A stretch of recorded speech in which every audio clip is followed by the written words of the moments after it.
E aí, galera da pipoca mofada e do gosto duvidoso? Aqui é o Thiago e hoje, aqui no Clube do Churume, a gente vai pegar uma carona utilizando um carro feito de sucata diretamente para o ano de 1983. Vamos mergulhar de cabeça aqui num futuro que nunca foi feito. Esqueça IA, metaverso, aqui tudo é seco, empoeirado, cheio de gente com roupa estranha, porque hoje, meus caros, vamos falar, celebrar e talvez até rir um pouco de uma pérola do cinema italiano pós-apocalíptico, The New Barbarians, ou como eu gosto de chamar, Mad Max genérico. Na década de 80, a Itália estava vivendo aí o declínio da sua era de ouro cinematográfica.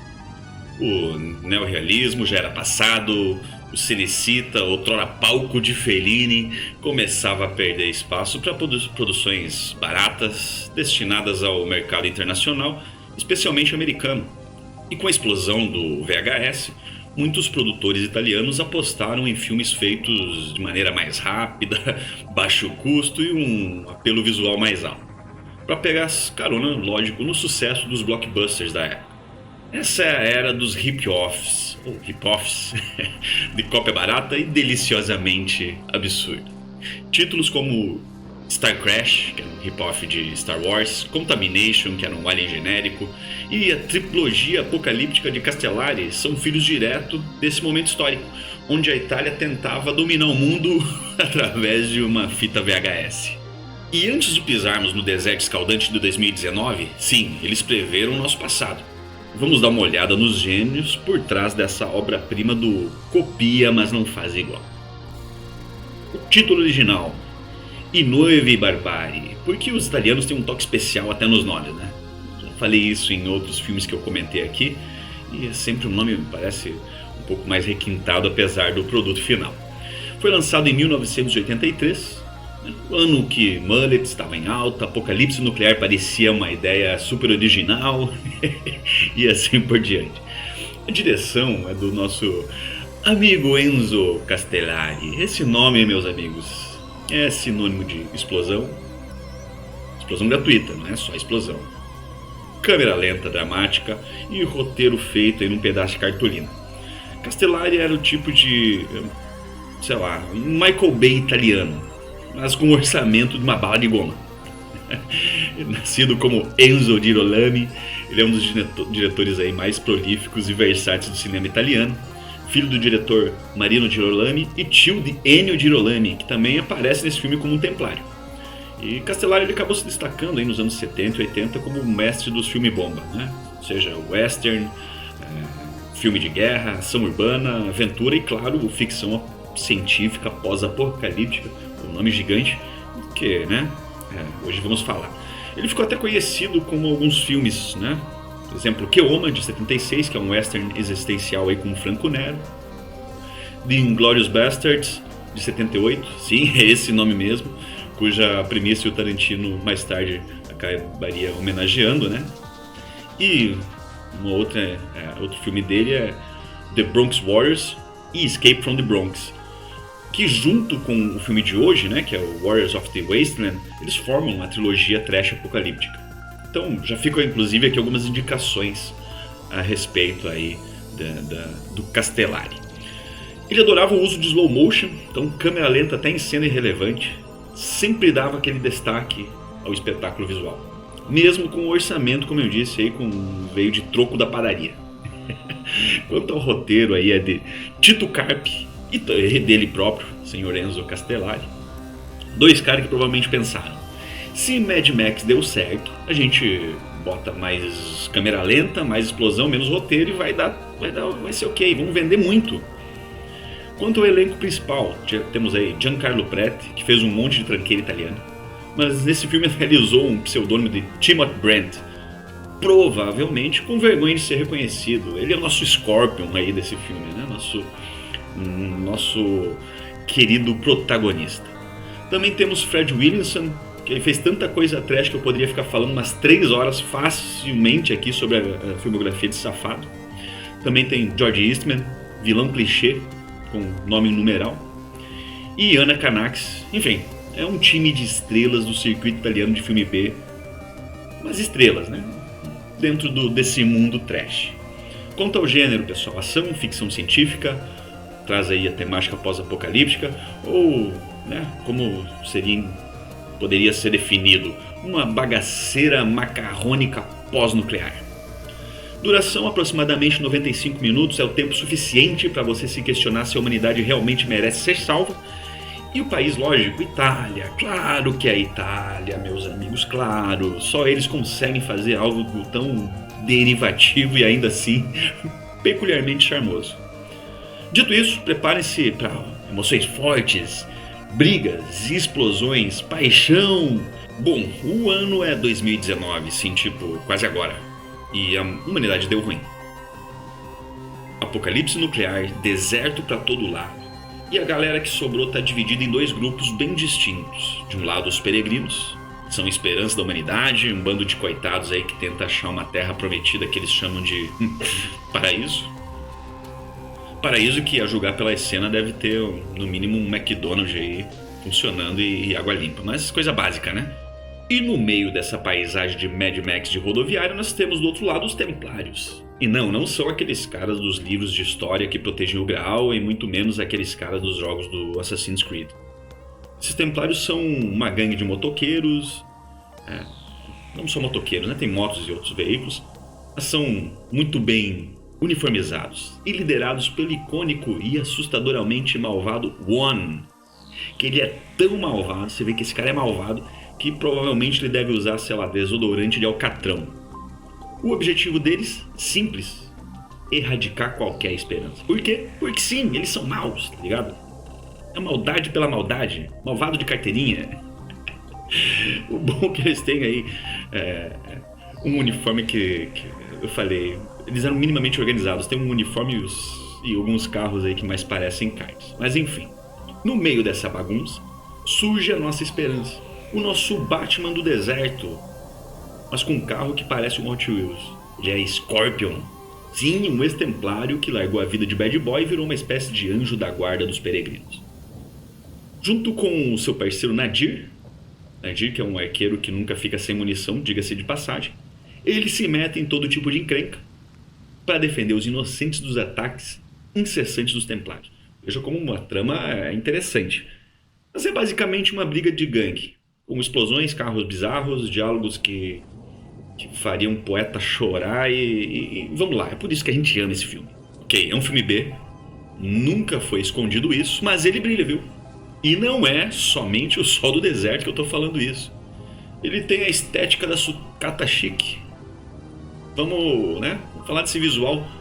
Cara, o orçamento era de um churrasquinho de domingo. Vamos lá, mas tem criatividade. Foram aí, os veículos modificados são um espetáculo à parte. São absurdos, mas eu tento ver uma genialidade aí no meio. É carro com lança-chama, grade de ferro, com navalha, enfim. Eles parecem ter sido montados aí com peça de qualquer eletrodoméstico, tipo Pimp My Ride pós-apocalíptico. Que tem mais perigo e menos cromado aí nesses veículos. A fotografia do deserto é surpreendentemente eficaz. Fica aquela atmosfera árida, desesperadora. Tu sente até sede assistindo isso. Dá pra dar um crédito aí pela fotografia. Apesar de ter sido, inclusive, veio uma curiosidade aí antecipando uma delas, foi feito nos arredores ali de Roma, então conseguiu captar aí muito bem, apesar da locação, próxima a um grande centro aí de pessoas. Quanto ao elenco, ele tem aquele carisma pós-nuclear, pessoal. Nosso Giancarlo, que é o Scorpio, esse cara é um tanque, é pura atitude, aquele herói que não fala muito, mas arrebenta tudo.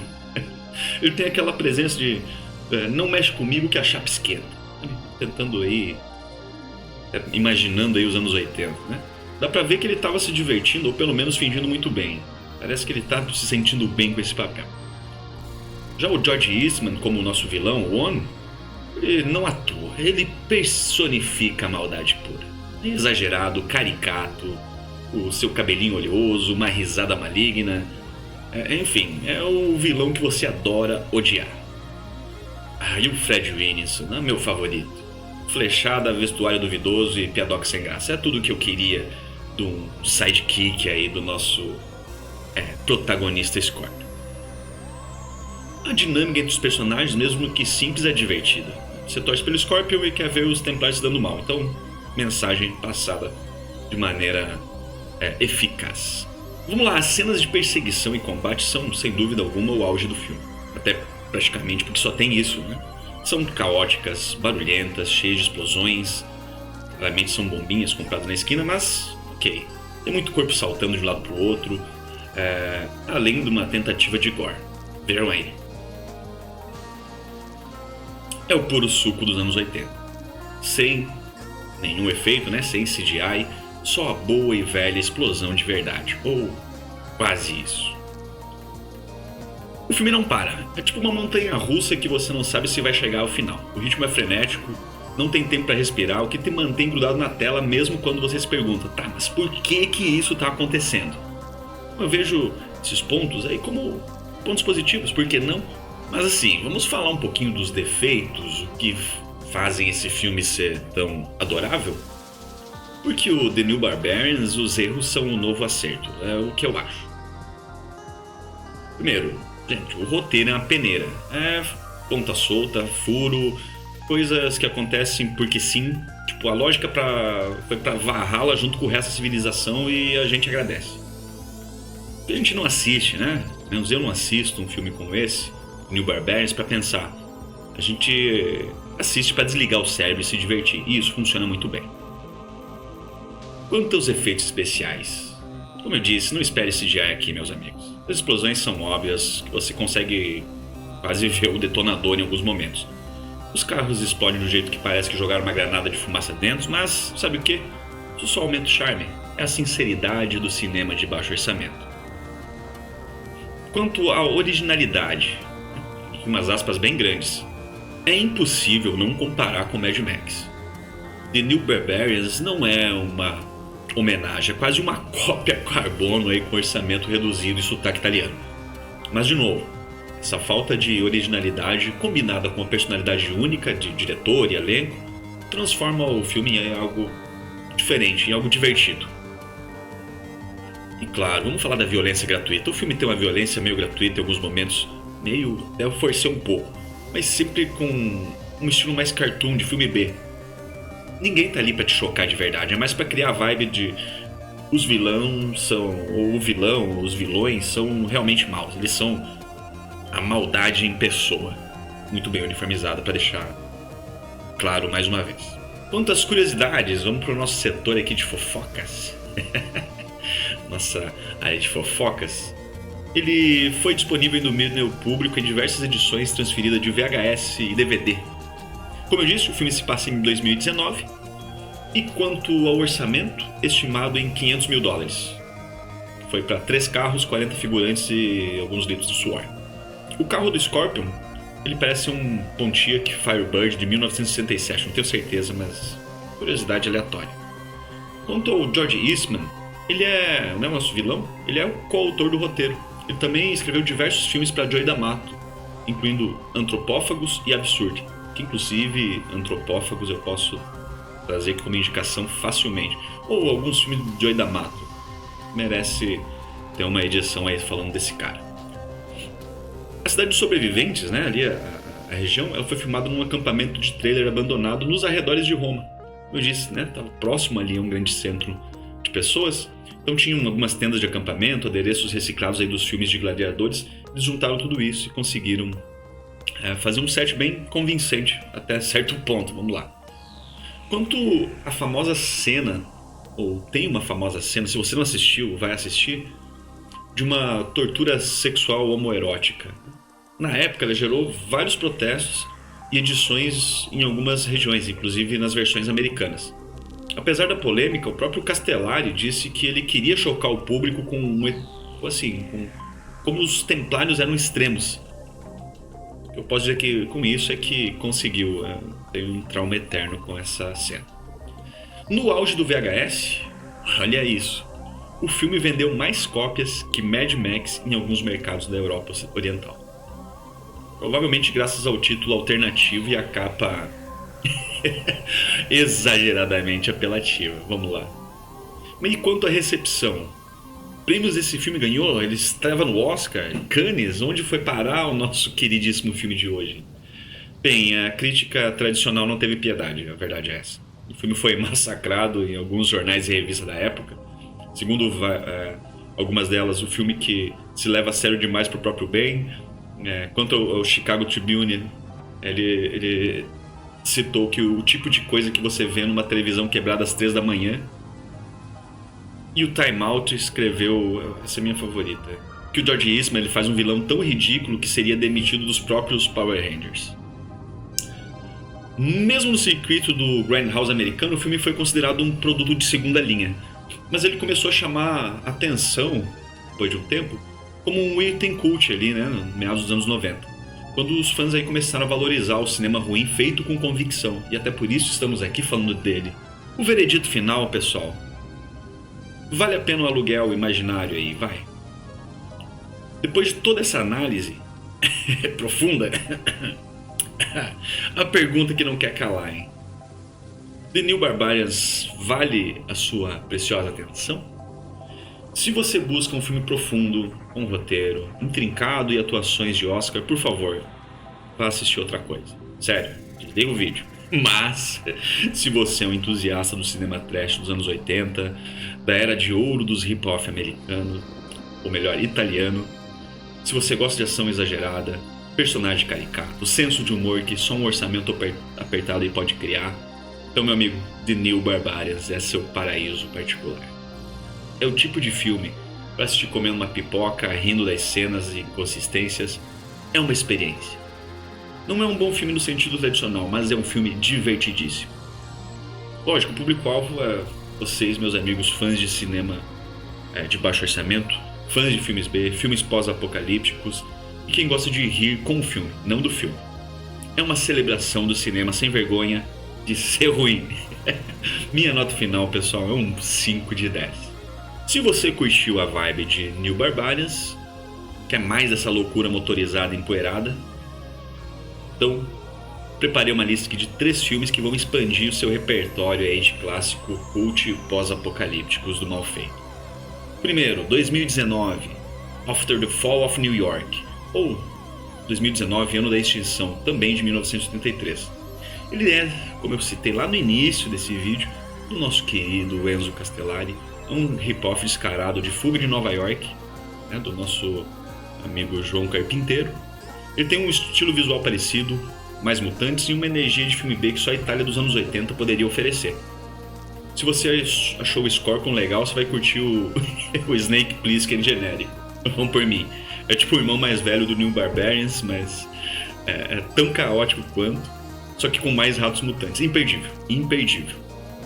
Segunda indicação, Exterminators of the Year 3000, ou Exterminadores do ano 3000 de 1973. Tá vendo que 83 foi um ano bom, hein? Esse aqui é mais um festival de carros tunados, perseguição de deserto. Tem veículo ainda mais bizarro que o New Barbarian, sim, é possível. A imaginação dos italianos para botar coisa nas laterais do carro não tem limites. As cenas de ação são puro ouro do cinema B. É a overdose de Mad Max que você precisa. Terceira indicação, Warlords of the 21st Century, que é Senhores da Galáxia do século XXI, de 82. Esse também é conhecido, na verdade, como Battle Truck, em alguns lugares. É um filme neozelandês que pega a mesma forma aí é uma carona nessa forma dos veículos blindados, gangue no mundo desolado. É um pouco mais sério que os italianos, mas também tem a essência aí da ação motorizada, luta pela sobrevivência e baixo orçamento. Se você gosta da ideia de um caminhão gigante virando uma fortaleza, esse é o filme. É um primo mais sério aí da família pós-apocalíptica, tá bom? Com essa trinca aí, vocês têm hora de diversão trash. Pode me agradecer depois. Bem, galera, esse aqui é o final da nossa jornada pelo deserto de The New Barbarians. Espero que vocês tenham se divertido tanto quanto eu falando dessa maravilha. E se vocês já assistiram essa pérola, o que vocês acharam? Deixem seus comentários. Qual que é a cena mais bizarra que vocês lembram? Ou qual o filme B aí pós-apocalíptico que eu deveria assistir? E, por favor, que eu possa rir nesse caminho também, né? É isso. Muito obrigado por assistirem. Até o próximo Apocalipse Cinematográfico. Tamo junto. É nóis.